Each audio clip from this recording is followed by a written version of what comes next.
Ya Arhamar Rahimin, irhamna.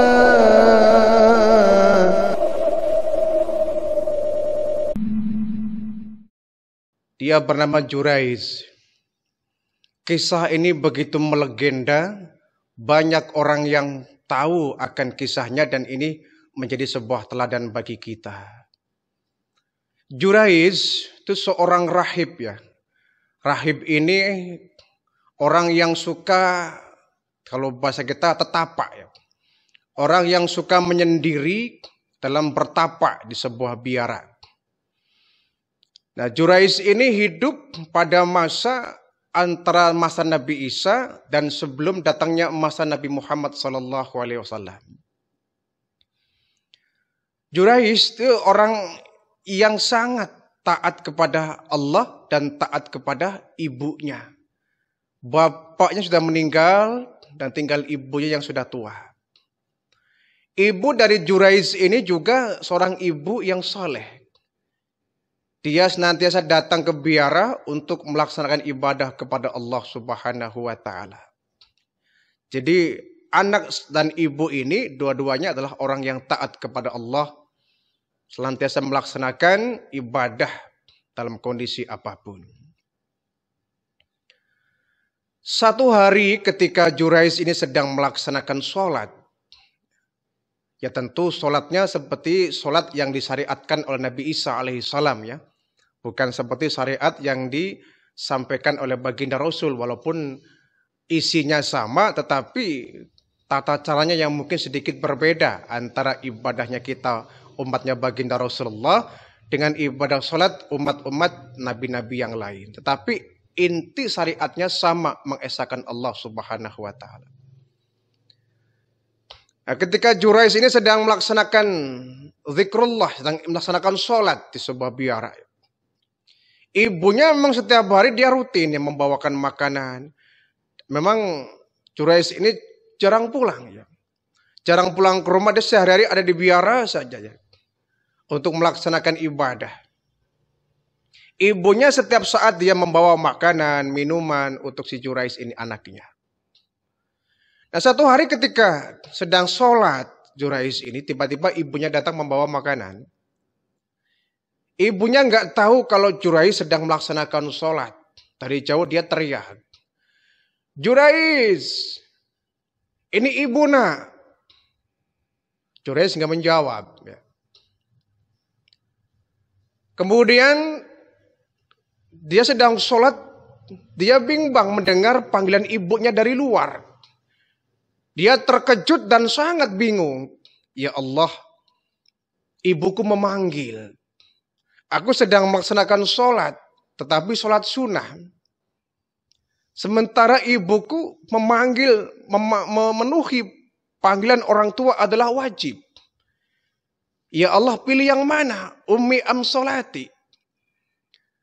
Sholat aku teruskan, apa panggilan ibu yang saya jawab? Kalau saya teruskan ini sholat, artinya saya nggak memenuhi panggilan sang ibu. Kalau panggilan ibu yang saya jawab, artinya saya harus membatalkan sholat saya.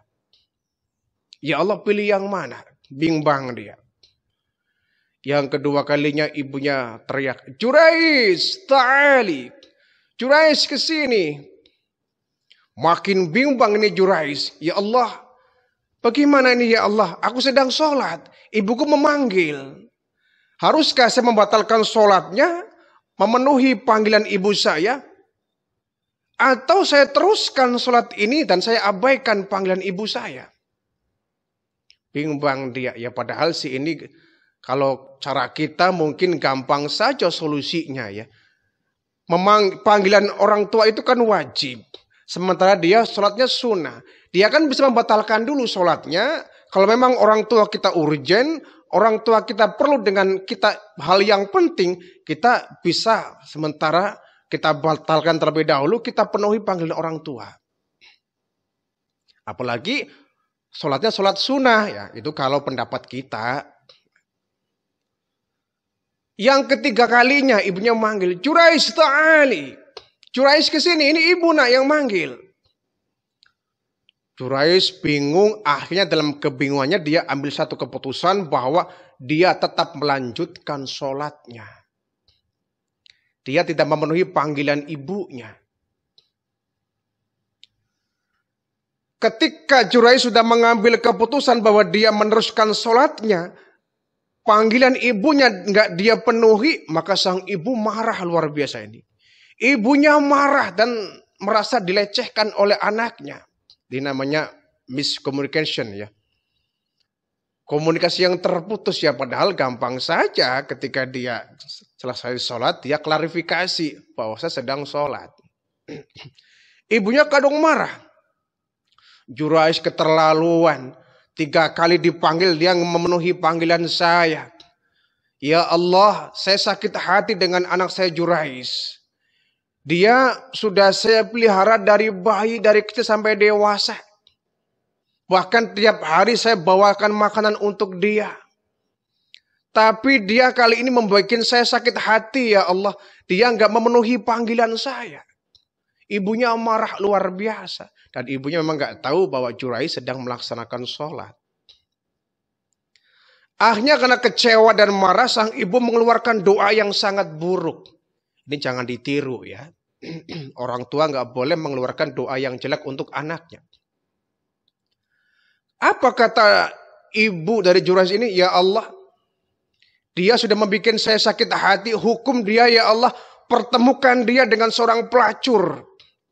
Pertemukan dia dengan orang jahat. Ini doa dari ibu Jurais ini. Pulanglah ibunya ke rumah. Jurais tetap melaksanakan ibadah.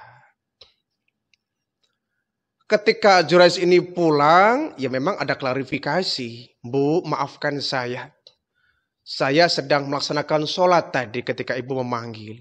Bukan saya yang memenuhi panggilan ibu, saya sedang sholat. Kenapa engkau nggak batalkan dulu kau penuhi panggilan ibu? Ya saya sedang sholat bu, saya nggak bisa kemudian memenuhi panggilan ibu. Sang ibu ini sudah terlanjur ya. Sudah terlanjur menggunakan kata-kata yang tidak baik. Terlanjur memberikan doa yang gak baik. Ya walaupun dimaafkan sih, dimaafkan. Tapi doa ibu yang pertama tadi tetap berlaku. Kenapa? Sang ibu ini tidak langsung, ya Allah, cabut ya. Istilah kita mencabut doanya. Ya Allah, aku gak jadi ya Allah. Jangan engkau timpakan bencana kepada Jurais. Tidak nih. Sang ibu ini gak kemudian dia bertaubat, gak kemudian minta kepada Allah agar Allah gak menimpakan hal yang negatif kepada anaknya. Akhirnya meskipun sang ibu sudah memaafkan, ya tetap Allah memberikan keputusan. Allah memberikan apa yang sesuai dengan doa dan permintaan sang ibu tadi. Agar Jurais jangan dicabut nyawanya terlebih dahulu sebelum dia bertemu dengan orang jahat, ketemu dengan perempuan yang tidak baik. Doa sang ibu Jurais ini pun dikabul oleh Allah. Karena dia lupa nggak klarifikasi kepada Allah, nggak mencabut doanya lah ya, nggak mencabut laporannya kalau dalam dunia hukum sih. Nah satu hari ketika Jurais sedang ibadah, biasa tuh kalau ada orang yang ahli ibadah tuh orang yang usil kan tuh banyak tuh, orang yang nggak suka kan tuh banyak ya. Jadi satu komunitas kalau ada orang yang ahli ibadah, apalagi anak yang masih muda, dia ahli ibadah. Pasti dia nggak jauh dari orang jahat. Orang yang syirik, orang yang munafik, orang yang suka usil pasti banyak. Gitu. Sok soleh lah, sok suci lah, sok dekat dengan Allah lah, pasti ada. Ya. Ada lah kita pasti. Di masyarakat kita juga ada pasti. Nggak semua orang suka dengan kita. Kalau ada orang yang soleh, ahli ibadah, sering ke masjid, ya. Pasti ada saja orang yang usil, orang yang kurang senang dengan kita. Ya tentu kita abaikan saja, kita fokus ibadah kepada Allah Subhanahu wa taala. Nah, Jurais ini juga sama itu. Ada orang-orang jahat yang ingin sekali mencelakakan Jurais. Ingin menghancurkan jati dirinya, menghancurkan harga dirinya. Dia nggak suka dengan Jurais senantiasa melaksanakan ibadah. Nah akhirnya Satu hari ini orang jahat di kampungnya itu. Dia menyuruh seorang perempuan, katakanlah perempuan pelacur lah ya. Menyuruh seorang pelacur untuk menghancurkan martabat dan kehormatan Jurais ini. Dipanggillah pelacur ini. Nih ada pekerjaan buat kamu. Apa tuan?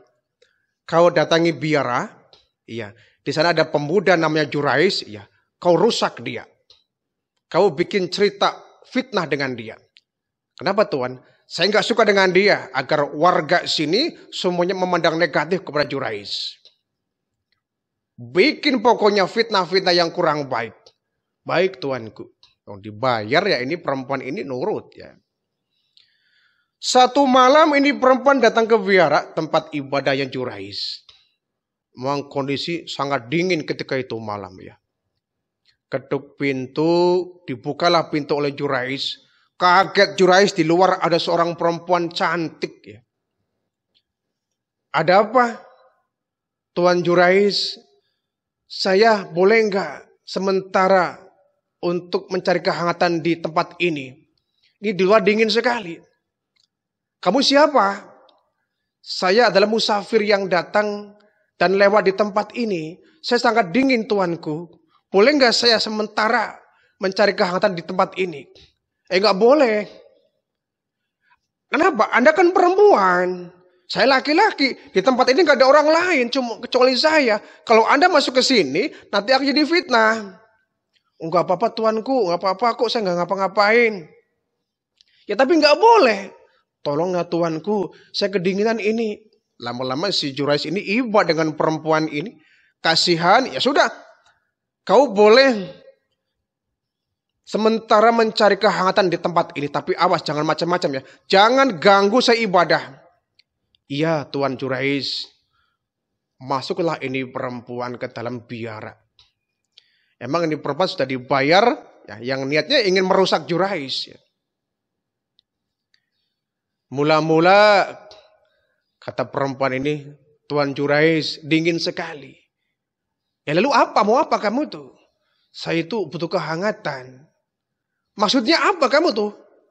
Ya tempat ini kan gak ada orang. Ya. Gak ada orang kan. Bolehlah Tuan sementara megang tangan saya dingin sekali. Tolong pegang telapak tangan saya dingin sekali. Gak mau. Lebih baik kamu keluar dari sini kalau mau macam-macam kamu. Tidak tuanku, saya cuma kedinginan. Ayolah tuanku, nanti ibadahnya nanti agak malam saja. Sementara ngobrol dulu dengan saya. Saya sedang saat dingin banget. Saya butuh kainmu untuk membalut tubuh saya supaya terasa hangat. Tidak. Pokoknya aku mau ibadah dan kamu jangan ganggu. Kalau kau ganggu lebih baik kau pergi dari sini. Iya tuanku. Akhirnya siap-siaplah ini Jurais untuk melaksanakan sholat yang gelar sajadah. Dia akan melaksanakan sholat. Ini perempuan dasar perempuan bayaran ya. Dia bukannya diam, malah dia semakin binal. Dia buka separuh bajunya. Dia buka separuh bajunya. Dia panggil Tuan Jurais. Ketika Jurais melirik ke perempuan ini, kaget luar biasa, ini perempuan berani amat. Dia buka separuh bajunya. Tuanku dingin sekali. Saya ingin dipeluk. Kamu jangan macam-macam, kata Jurais itu.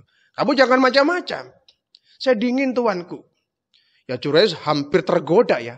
Hampir tergoda Jurais ini. Karena tempatnya sepi, agak gelap. Ditemani perempuan cantik.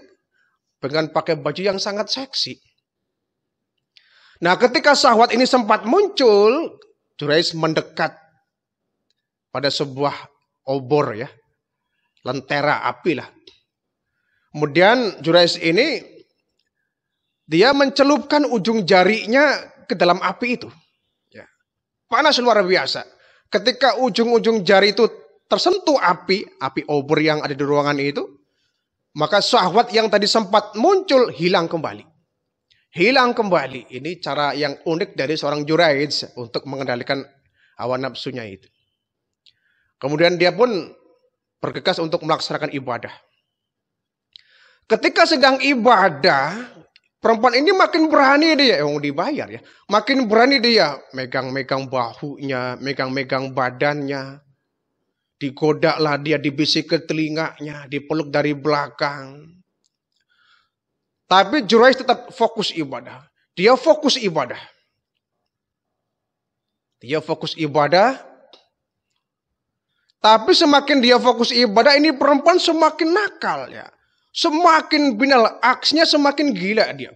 Sampai seluruh bajunya dibuka ini perempuan. Dia ngesat di depan Jurais ya. Meluk sini, pegang sana, pegang sini. Ya, ngelus ini terus. Agar si Jurais ini tergoda dan terangsang.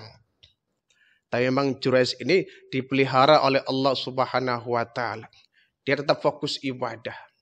Ya, dia fokus ibadah. Memang perempuan ini kebetulan sedang hamil ya. Sedang hamil nih perempuan. Namanya juga pelacur ya, mungkin hamilnya dengan laki-laki lain.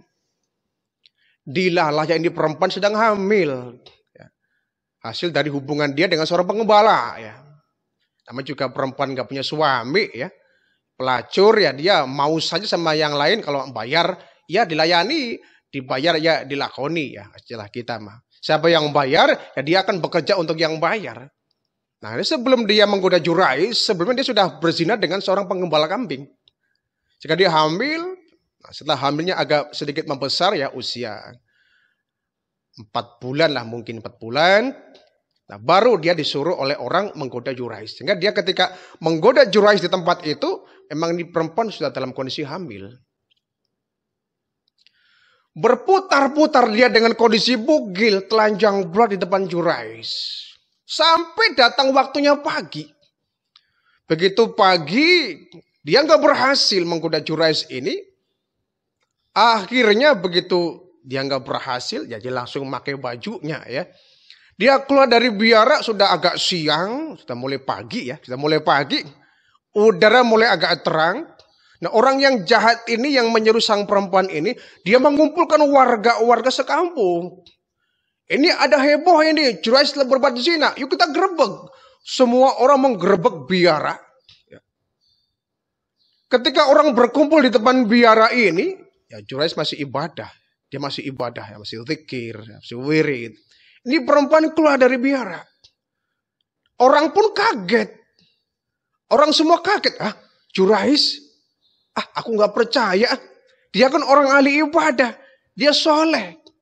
Kok dia bisa satu ruangan dengan seorang perempuan? Siapa dia? Istrinya kali. Bukan. Jurais belum nikah. Dan dia gak bakal nikah. Wong dia seorang yang ahli ibadah. Tiap hari dia di biara saja.